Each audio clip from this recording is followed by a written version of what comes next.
Bard High School, they call it, it's a new school. And I will be performing an excerpt from The Freedom of the Negro People of the Slave States.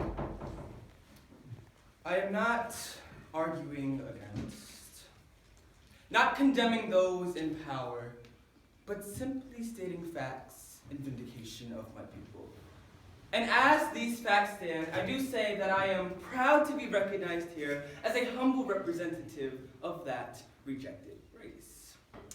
Whether in peace or in war, whether in safety or in peril, whether in evil report or good report, at home or abroad, my mission is to stand up for the downtrodden, to open my mouth for the dumb, to remember those in bonds as bound with them. Happily, however, in standing up in their cause, I do and you do, but stand in defense of the cause of the whole country. The circumstances of this eventful hour make the cause of the slave and the cause of the country identical. They must fall or flourish together.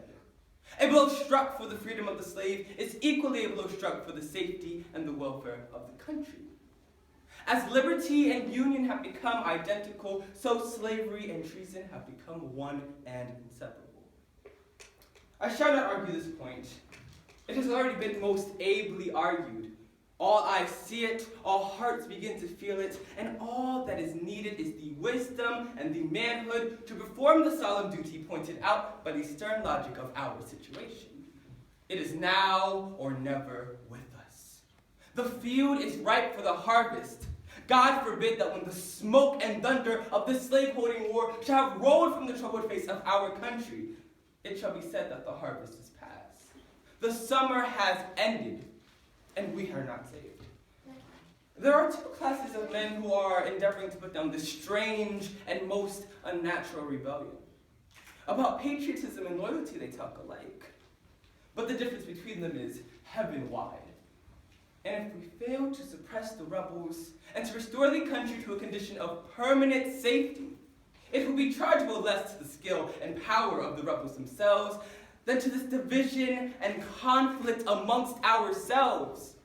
Never could it be said more truly and sadly than now that our enemies are those of our own household.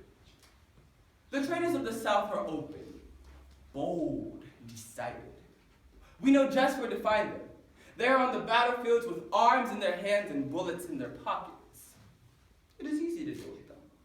But it is not so easy to deal with the so-called Union men in Maryland, Western Virginia, and Kentucky, and those who sympathize with them in the northern states.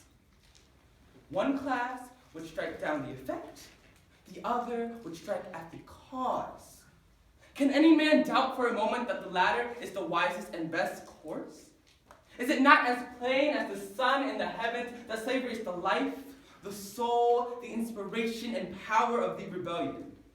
Is it not equally plain that any peace which may be secured, which shall leave slavery still existing at the South, will prove a hollow and worthless peace, a mere suspension of hostilities, to be renewed at the first favorable opportunity?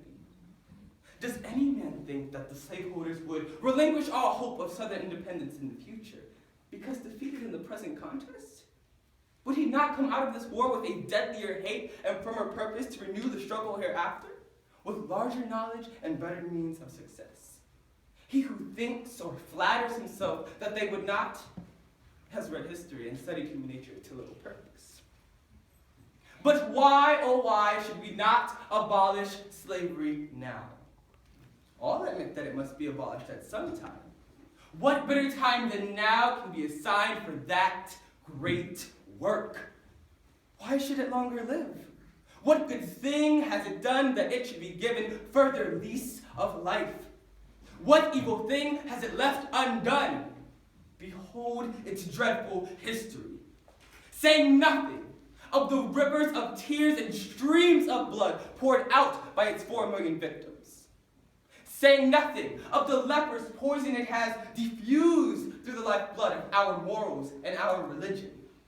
Saying nothing of the many humiliating concessions already made to it. Saying nothing of the deep and scandalous reproach it has brought upon our national good name.